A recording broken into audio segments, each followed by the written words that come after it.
Good evening, everyone. Welcome to the Billy Wilder Theater, home of the public programs for the UCLA Film and Television Archive. My name is Amanda Salazar. I'm a public programmer with Archive, and what a lovely audience we have here tonight. So thank you so much for being here.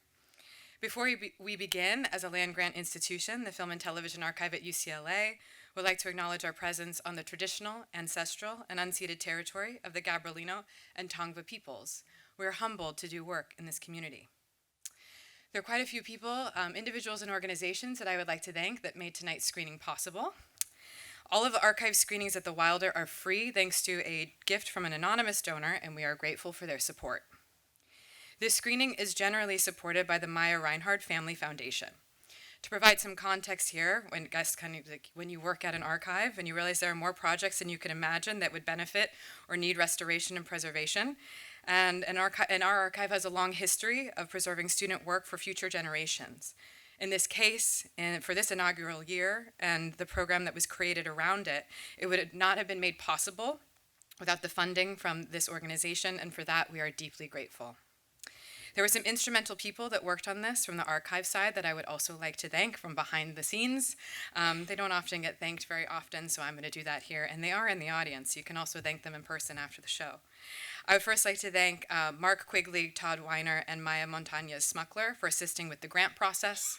I'd also like to thank Jillian Borders, Randy Yantek, and Maya again for your guidance and execution of this program.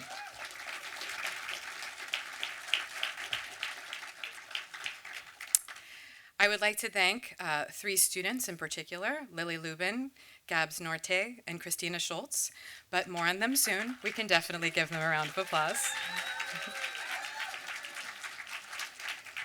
And of course, the filmmakers that are going to be joining us tonight. We are very lucky to have them in attendance, and they'll be joining us for a Q&A after the show.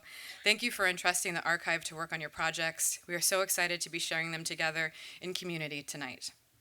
And finally, because we also have to thank the people working here to make sure that the show runs smoothly, I'd like to give a big thank you to our house manager, Lauren Brown, the UCLA students that are working this evening, and also our projectionist, Leighton Hebert. So now let's give a round of applause to everyone. I won't say too much about tonight's program, but I did allude to the students that worked on these films, and I think it's best to hand it over to them so they can tell you more about the overall process and what we're going to be seeing this evening. But I'll leave you with this. Take a moment to take in that these works were made by UCLA students in the 70s and 80s, and then worked on by current UCLA students. This synergy, or perhaps full circle moment, feels very special, and one that I'm very excited to be in attendance with you all that we get to screen this evening. So please join me in welcoming the three students that worked on the restorations of the films that you'll be seeing tonight. Lily, Gabz, and Christina. Please join us.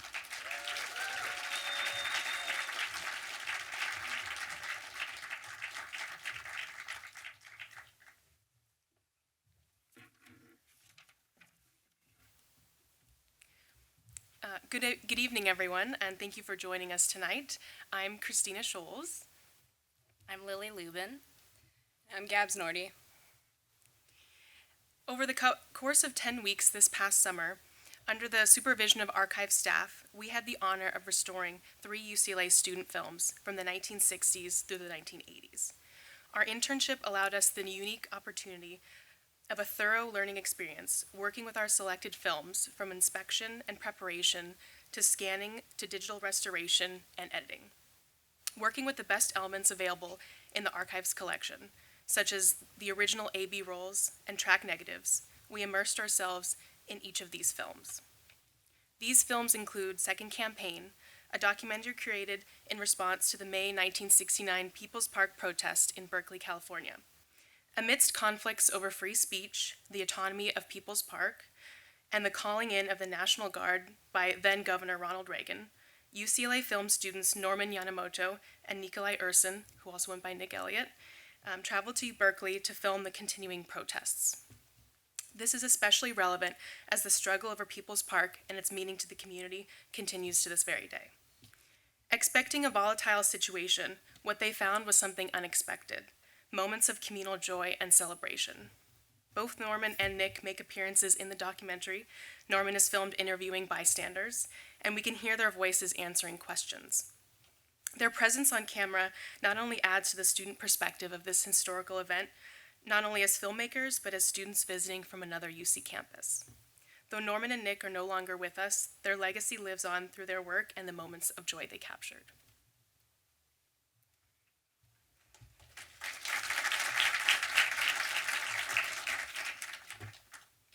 In Transit, The Chinese in California is a short film by Lilian Wu which documents the experiences of Chinese immigrants during the 19th and early 20th century.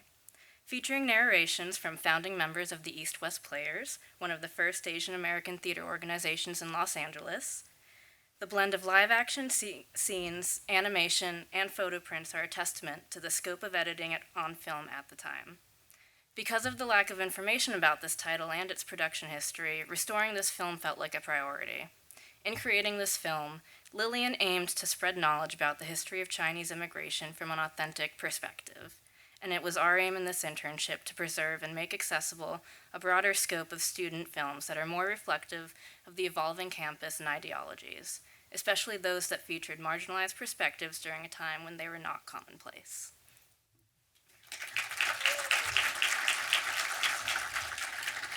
And Rich, a short film by Torriano Berry, completed in 1983, follows a high school senior in Watts on the day of his graduation, as he pushes back against the forces of family and environment who try to keep him from pursuing a college education. This film arrives in the last official decade of the UCLA student film movement known as the LA Rebellion. The film fits in with the stylistic and thematic traditions of many of its earlier peers, but remains unique in purpose and production. Unlike the bleak futures portrayed in the Italian neorealism films that LA Rebellion filmmakers often drew from, Rich is utterly hopeful. It supports a humanistic approach to Black representation, one in which, with the tool of education, a young Black man has the active control over his future. As students, we celebrate the overarching theme of the importance of education and growth, and to quote a line from Rich, "Your education is very important. It's something that once you have it, they can't take it away." This is a sentiment that stays with us.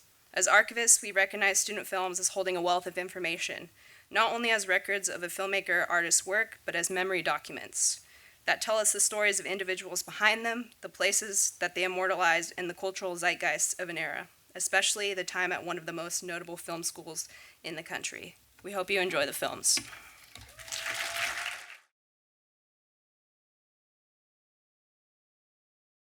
Torriano will be joining us in just a moment, but I just wanted to say I really love the films, and I can speak on behalf of the three of us. It's really an honor to be able that you trust us to work with your material, and we learned a lot, and I hope that we did your work justice, so thank you. We'll go ahead and start at the beginning. So I'm interested in what brought you to UCLA, and then for John, if Norman talked about his experiences or why he decided to choose UCLA, if you could elaborate on that, that would be great. So we'll start with Lilian. What brought you to UCLA? That was the only school I decided to come to. Okay. Was there any kind of Well, when I came, I was a transfer student from the Midwest, and the only thing I knew about UCLA was there was a basketball team. I didn't know anything else except that it was a long bus ride and it was fun, so I thought I'd try and see if they'd let me in, and they did. Well, John?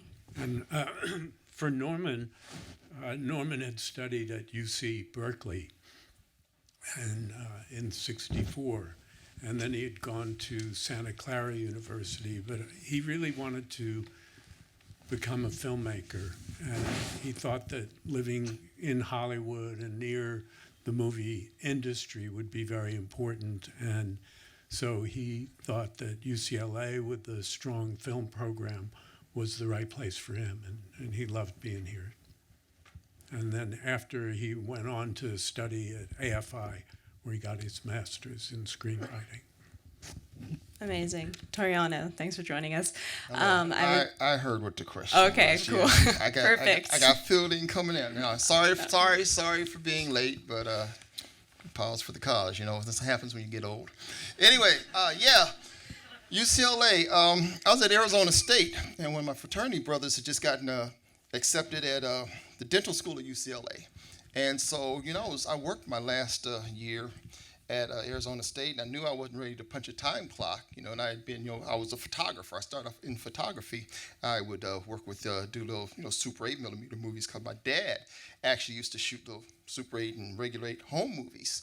And I just thought it was just so fascinating when, he'd get them processed and he'd set up a projector and we'd watch all these little home movies. And so my fraternity brother, Walter Venerable, he said, yeah, I heard UCLA had the #1, film program in the country, And a little light went off in my head. So, I applied. And also like to just adding, because this is so seminal for me being there, was because initially they rejected me. I got rejected from UCLA. And so I was really kind of crushed. And so I said, okay, I don't know what I'm going to do. But then later, I got accepted. A good friend of mine, actually my play sister, went to UCLA, and I met she introduced me to a guy that worked in the tech center. And I talked to him, and he said I needed to talk to Tashomi Gabriel, who was one of the professors. So I went and talked to Tashomi, and he told him I had applied. He said, I'll keep an eye out, And then after I got rejected, I was like, oh, dang, I guess brother didn't, let me down. Anyway, so then I got accepted.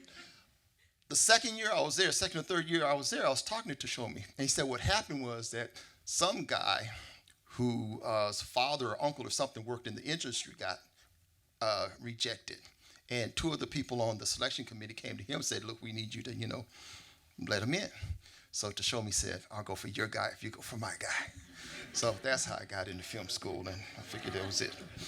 Thanks. That's great. That's awesome. I mean, all of you were at UCLA at a very interesting time in history, and I'm kind of just curious on kind of the climate on campus. Like, what was the structure like, especially with Lilian, being a female filmmaker? What was that experience like for you? It was a little bit misogynistic. But then I made deals with everyone else and got in, and was able to do what I wanted, except the technical classes. No one could get in except a few guys, probably white guys. And until Alex Funky, who was the best camera person, came in, he was different. And that's when we all got to do all the camera and the lighting stuff. Before that, you can take the critical studies classes and you can take the history classes, but not the sound and maybe the editing, but not much else. And the cameras weighed a ton, and so did the tape recorders. Good Nagra. Yes. And then Torriano, did you have a sense of as the LA Rebellion movement was kind of building, did you have a sense of oh, I'm a part of this historic moment? What was that like for you? I had no idea about a LA Rebellion. Initially, while I was there, my first experience with the LA Rebellion concept was in 1984. In fact, we were just talking about this at dinner. 1984, we did a Black Film Symposium at UCLA. And pretty much if you was a black filmmaker back then, we brought you to UCLA, and it was a whole week-long thing. We had screenings, we had panel discussions and everything. And I was actually part of the video crew, was videotaping things. And I was just saying, because I had the tape, and I was planning on holding on to it, but it disappeared someplace. But Haile Gerima, anybody heard of Haile Gerima? But anyway, Haile Gerima. He was on a panel, and some guy from the audience, gave homage to, UCLA, and, gave you guys opportunity to become the LA Rebellion, and Haile went off. He went on about a 10-minute rampage, talk about how UCLA didn't do shit, and how, they had to fight and work for everything that they had, and they wouldn't, they couldn't check out equipment, and they had to grab the professors and throw them into the lockers and make sure they changed their grades to what it's supposed to be instead of what they were. I mean, Haile went off. He said, So I appreciate, them going through that initial stage, if that was the case, which I trust it was, because I consider myself part of the second wave, that came in. I came in 81. I was there from 81 to 85. But, I just loved it.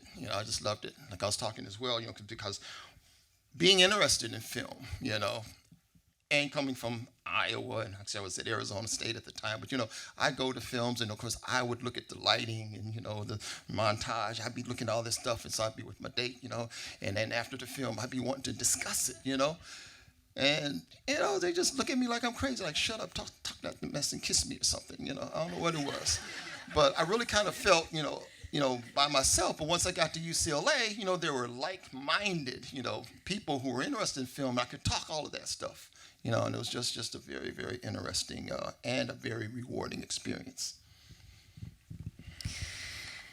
So let's talk a little bit about the films themselves, because they're all very unique, very different from each other. What kind of influences did you have that made you want to tell this story, this type of film? Especially with like the types of themes that you were learning about in school. Like, what was your main influence in I need to tell this story, I need to make this film? Whoever wants to start, yeah. I had always heard stories about how terrible it is as Asians in America, but weren't you talking to the mic? But nobody would talk about it publicly. They'd all talk in their homes or amongst themselves. And I thought maybe there's something I could do. And it so happened that I had never been to a library until I went to college, because we didn't have libraries.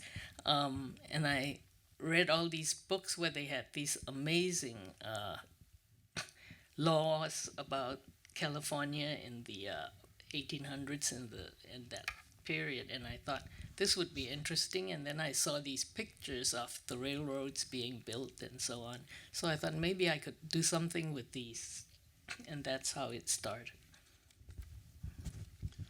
For Norman, I think it was really started at Berkeley in '64 when he was walking on campus one day and he got caught between a demonstration and the police, and then all of a sudden they all started saying, sit down, sit down.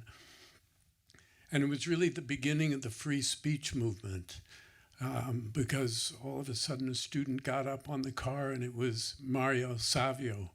And it was really the moment at that time that was really the birth of the free speech movement. And so when he was down here at UCLA, and he had heard that the People's Park was being threatened by Governor Reagan at the time. And a couple of weeks before that, there had been protests to preserve the park, and somebody was shot and killed. And then they heard that the big protest was coming up on Memorial Day weekend. And they thought that, given the climate that we were in 1969, we had just gone through a really tumultuous year in 1968, where we had the Vietnam War protests.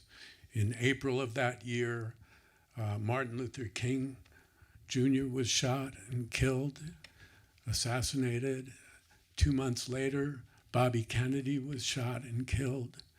And at the end of that year, Nixon was elected as president, and we know how that ended up. So it really was a time of social consciousness, and we all felt responsible for change, and we felt a very strong sense of community. And so Norman wanted to capture that, and he really wanted to make sure that he was part of the moment.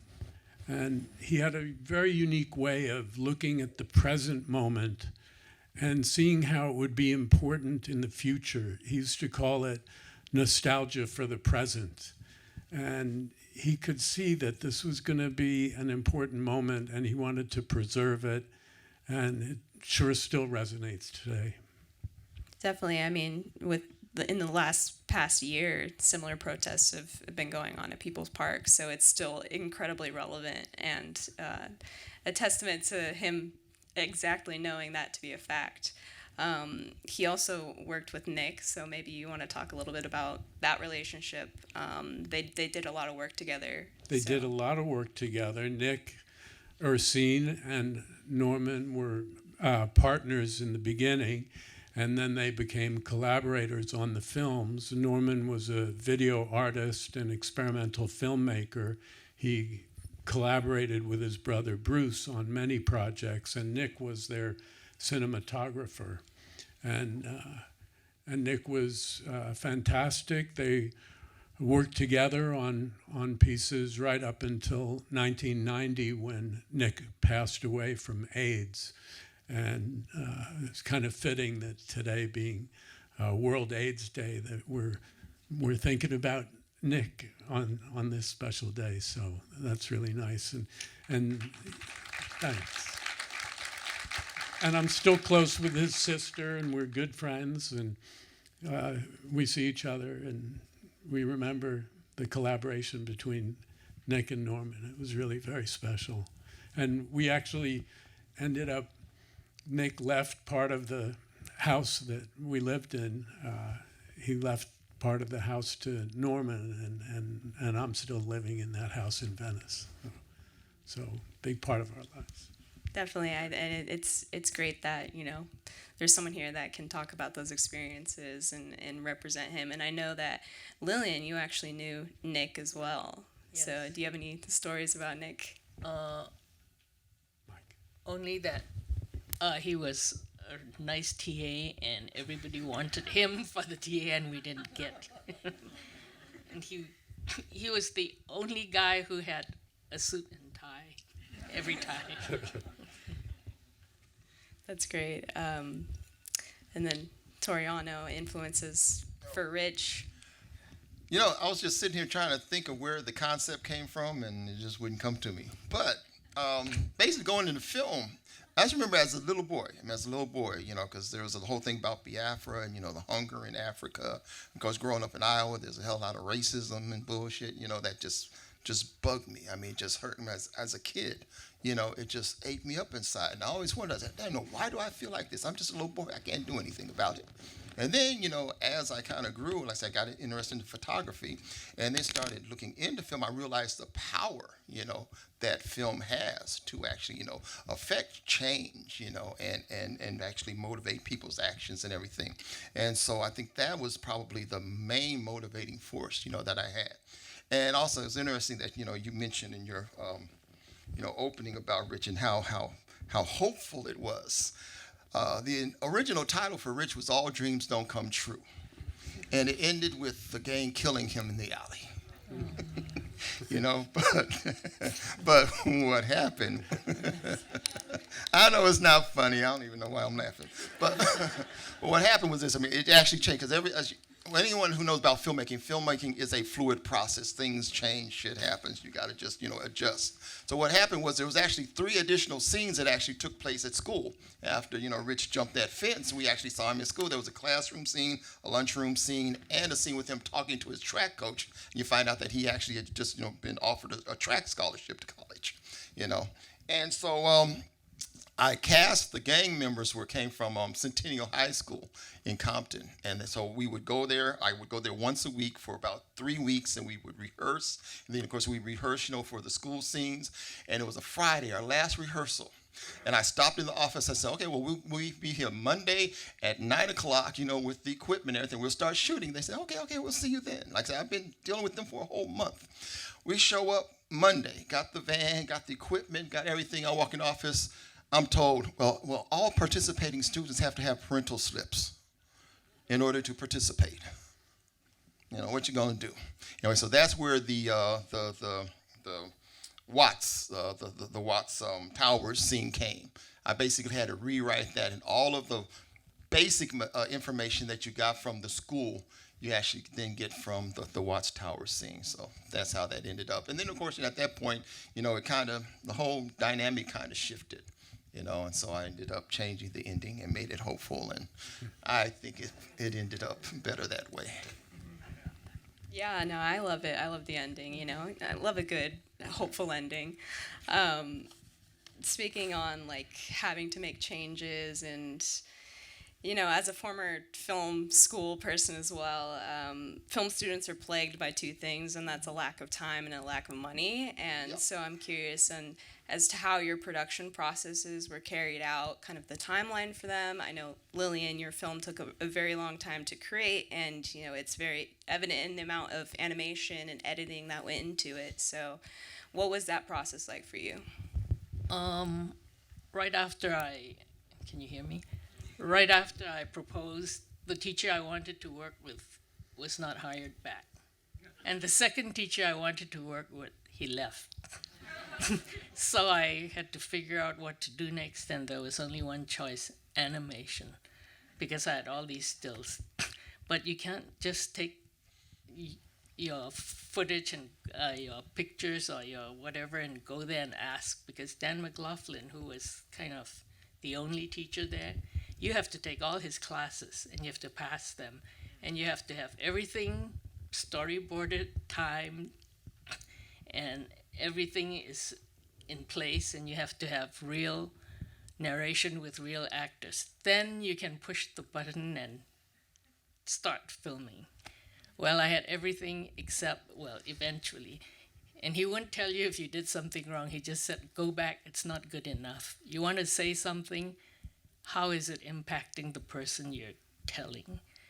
And finally, when I got it, he said, oh, where's your narration? I said, well, I have a scratch track, which means I just pick up people to do the narration. He said, no, you have to have real actors. And I thought, shoot, where will I find? I can't use, at that time in the 70s, there was Connie Chung, there was Trisha Toyota. I can't use them. So someone suggested, why don't you call these, there were a lot of Asian talk show producers, and she said, call Pat Lee. And I thought, I wanted to call East West Players, but I didn't know she was part of East West Players. So I called her, and she was expecting a call from Madame Wu, who was a famous restaurateur. So when she heard the name Wu, she started talking to me. And then I don't know how I talked her into it. And she said, is there a script? No. Are we going to look at anything when we narrate? No. What do you have? I said, a piece of paper and some typed lines. And so she said, how many people do you need? How many voices? And she said, okay, I'll come on this certain date. And then she drives up with her Mercedes with all these people. And there was Beulah Kuo and James Hong. And that's how I got all these people. And they were so good. They just did 2 takes, and that was it. And Pam Benkowski, who's here, she was the one who did the recordings for me.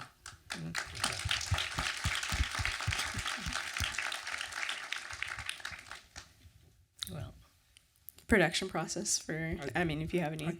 I just know that Norman and Nick did everything alone, just the two of them. And they were really proud that they were the 2-man film crew. It would be hard to imagine trying to pull that off now, but maybe with a cell phone you can do it again. But certainly for a long time you needed a lot more people. And they weren't doing it as a student project, so they just edited and put the sound together. And Norman really loved picking important music to go with his pieces, and I thought especially Bob Dylan's My Back Pages was a very powerful song to be included in the soundtrack, and so they were really a 2-man show. They got it all done on their own, and I think they probably did most of it at home. I still have a couple of the old pieces of editing equipment from the very old analog days. Yeah, the production aspect, I'm pretty sure it was about a 2-week shooting schedule with, I think, 2 additional pickup days.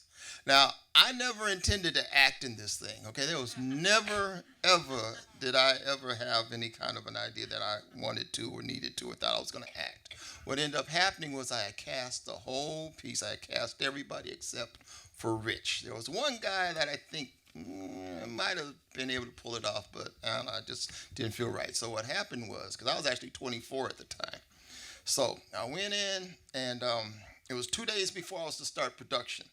And I looked at myself in the mirror. I pulled out the razor and I shaved off my mustache. And I said, all right, what the hell? So that's how that happened. And the whole thing was, because in doing everything, it's like, because again, if I wasn't on camera, I was probably doing the camera. I did all my own lighting. Like you can see, I did the music, produced, direct, all of that. Now, coming out, I said, okay, well, Hollywood should see that, I do everything, so they should say, oh, we can get this guy a 3-picture deal and save a whole lot of money, but it didn't happen like that. But one of my main things that I think that I had a problem with in actually acting as well was I wasn't directed. I wasn't being directed, and I think I wanted some of that. So, we do a scene, and I asked my cameraman, Iverson White, so what do you think? He said, yeah, man, it was all right.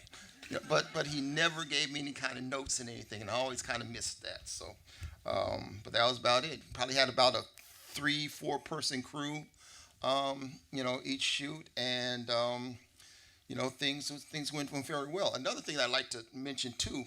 Another problem that I was able to solve is the scene between Mrs. Lawson and Mrs. Vanderquist. When Mrs. Lawson got to work, those two women were never in the same room together. The day I was to shoot that, because I called that morning, and actually the night before, and I had set it up, they had set it up in no time, but anyway, just cross-checking the night before. That morning, Mrs. Lawson called, the mother, called and said that she couldn't be there till 1 o'clock. Okay, I said, all right, we can work that, So I figured, I could go on and shoot Mrs. Vanderquist, and everything. And then when Mr. Vanderquist got there, she said she had to leave by 1 o'clock. Okay, so basically they passed each other in the driveway going out. And so I basically just, I already recorded Mrs. Vanderquist's audio. So Mrs. Lawson was basically reacting to the playback of Mrs. Vanderquist's audio. And if you notice the opening scene, you see Mrs. Lawson kind of, her back is to you, off to the side, but there's this door jamb kind of blocking her face. That's because that was a Mrs. Lawson. That was my play sister Penny. She was on set, and when I had, she basically, I had her go down and put on the costume and everything, the maid's uniform, and I had Mrs. Vanderquist start off with a drink and walk through. So that's how I pulled that off. So I always thought that was a feat that worked out well. Thank you. Thanks so much for sharing. I think now it's time to move on to audience questions. So does anyone have any questions for the filmmakers? Oh, we have mics too. There's a hand over here.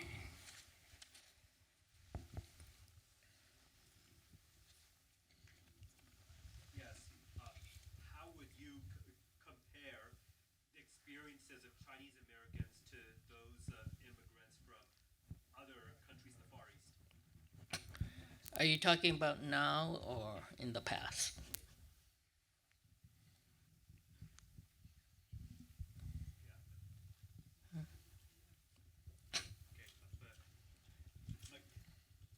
Are you talking about present day or in the old days? In the old days. I kind of look at it as what happened to the Chinese Americans is yet another example of people portraying evil on other people who are different from them and look different and talk differently. And in a way, they're similar. And it's hard for me because I don't really consider myself Chinese American because I was born overseas. And so all I can say is I think we're not one size fit all. And I don't think I should be talking about other people. Does it make sense?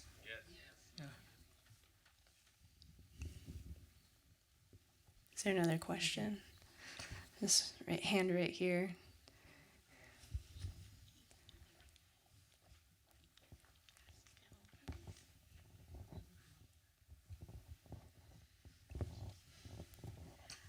This one's for Miss Lilian Wu. That was brilliant.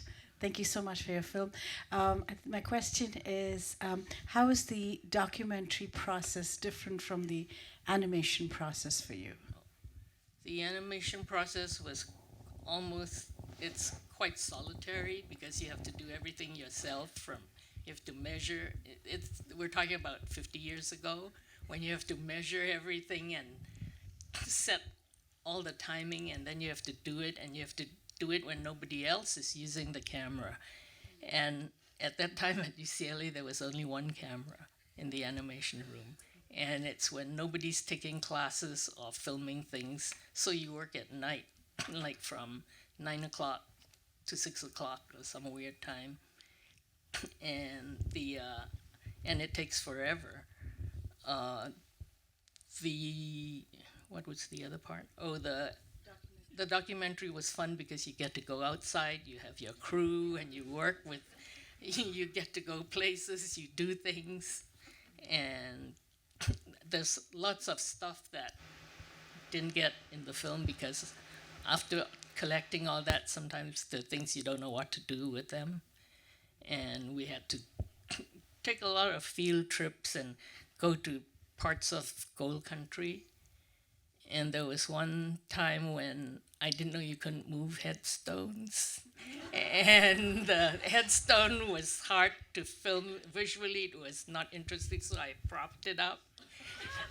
And the sheriff came with handcuffs. And I kept telling the camera lady, keep shooting, pretend you don't know. And then Pam says, but we put them back.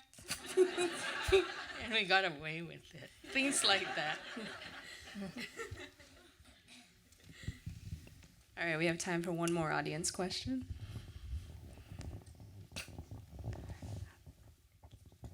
There's a hand at the top corner over here. Hello, can you hear me? Yeah. Oh, great.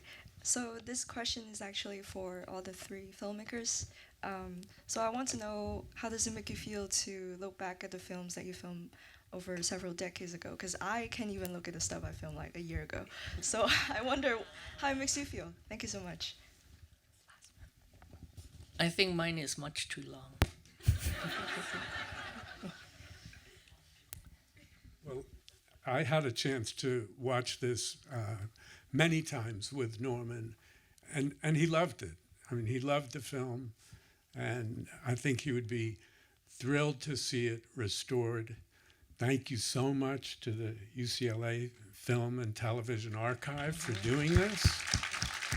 I mean, it's an incredible project. I was so worried that this film might be lost. It's 54 years old, and really the work of the archive and Christina, your dedication and sitting for weeks working on cleaning it, frame by frame, and all of the other students, Lily and Gabz, you all worked really hard on it, and I think maybe you spent more time restoring it than Norman did on shooting it, for sure. So, and it's incredible also to see young archivists who are dedicated to this work, and I think Norman he'd be 77 now, and he'd be just so impressed to see the spirit and that you young people understand how important it is to preserve it. So thank you very much. Really, really grateful for the work of the archive. I still cringe every now and then. Of course, as artists and filmmakers, of course, you see all your mistakes. Oh, damn, I should have this angle.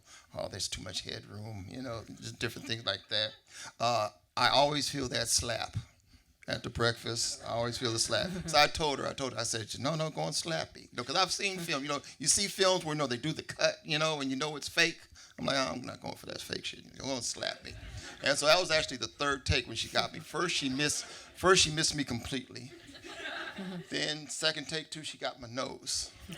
Oh, that third take, she knocked the shit out of me. God, I said, oh my God, she hit me. Anyway, so yeah, that, and it's just amazing too that I would not want to jump that fence today. I would not want to do that. I would not want to do that.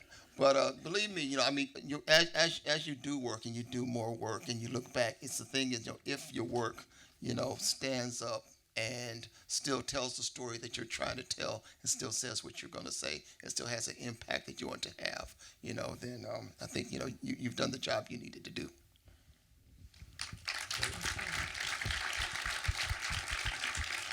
Thank you so much for joining us tonight, and again, for letting us have the opportunity to really live with your work. Can we have another hand for them? Thank you.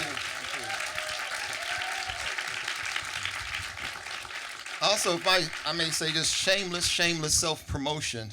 Anyone want to see any of my other work? My YouTube channel is Torb1958, Torb 1958. Just go to YouTube, type in Torb 1958, and there's a whole bunch of my stuff I've done over the years. So thanks again. Appreciate you coming.